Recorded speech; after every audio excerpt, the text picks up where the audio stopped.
నమస్తే, welcome to Y news. నేను Pushpa. The news sponsored by Wyra family restaurant, national highway, Tetagunta.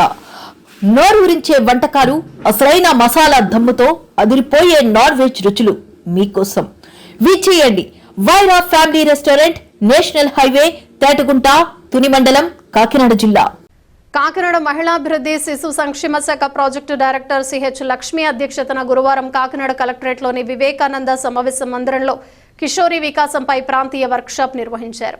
ఈ వర్క్షాప్లో బాలికల సాధికారత, భద్రత, విద్య మరియు నైపుణ్యాల అభివృద్ధి లక్ష్యంగా వివిధ అంశాలపై చర్చలు జరిగాయి. మహిళాభివృద్ధి మరియు శిశు సంక్షేమ శాఖ ప్రిన్సిపల్ సెక్రటరీ సూర్యకుమారి వర్చువల్ సమావేశంలో పాల్గొని కీలక సూచనలు చేశారు.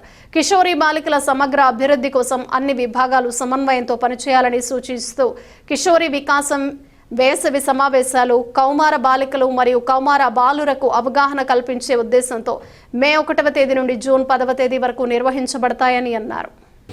ఈ వ్యాక్సిన్ పడి ప్రివెంటివ్ మెజర్లోకి మనం పోకపోతే సొసైటీకి అన్యాయం చేస్తున్న అంటున్నాం. సోషల్ మాధ్యమాల్లో అనండి, లేకపోతే మీడియాలో అనండి, 10th క్లాస్ కూడా పాస్ కాని పిల్లలతో హీరోయిన్గా పెట్టి తీస్తున్న ప్రేమ కథలు ఏదైతే ఉన్నాయో, ఈ రోజు యువత బాయ్ ఫ్రెండ్ గర్ల్ ఫ్రెండ్ లేకపోతే అదొక చాప్టర్ వాళ్ళ దగ్గర చూస్తున్నారు. వాళ్ళ ఓన్ ఫ్రెండ్ సర్కిల్.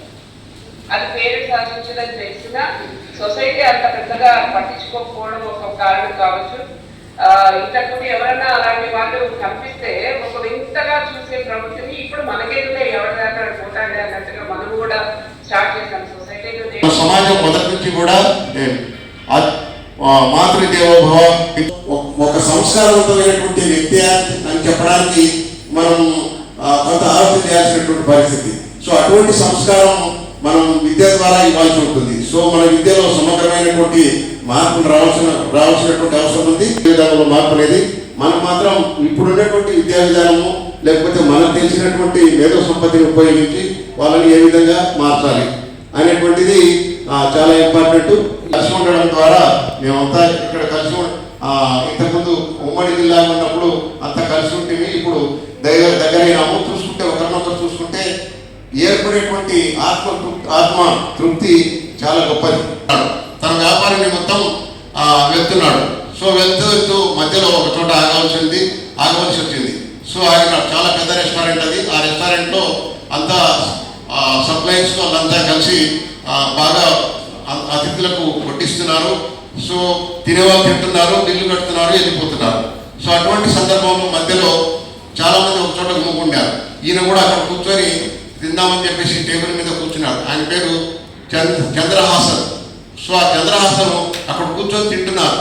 సో తింటూ ఉండగానే చాలా మంది ఒక చోట ఈ హోటల్లో వర్కర్లు తర్వాత ఓనర్తో సహా గుమిగూడి చక్కగా అక్కడికి ఒక కారు వచ్చి నిలబడింది. ఆ కారు దగ్గరికి వెళ్ళారు. ఆ కారు దగ్గరికి వెళ్ళి ఒక వ్యక్తిని నడవలేకుండా ఉంది. చాలా అంటే ఆమె టీచరు నడవలేని పరిస్థితి ఉంది. తీసుకొని వచ్చి ఒక చోట కూర్చోబెట్టి ఆమెకు కావాల్సినటువంటి అన్ని కూడా ఆ ఓనరే స్వయంగా వడ్డిస్తున్నాడు. సో స్వయంగా వడ్డిస్తున్నప్పుడు ఇదంతా జరుగుతున్నప్పుడు మధ్యలో ఓనర్ను పిలిచినాడు. చంద్రహాసన్ పిలిచి ఏమి ఇంతకు ఏంటంటే నేను ఆమెకు అన్ని వడ్డించి ఆమె తినేటువంటి భోజనం ఏదైతే కార్యక్రమం ఉందో అది అయిపోయిన తర్వాత వచ్చి మీతో మాట్లాడుతాను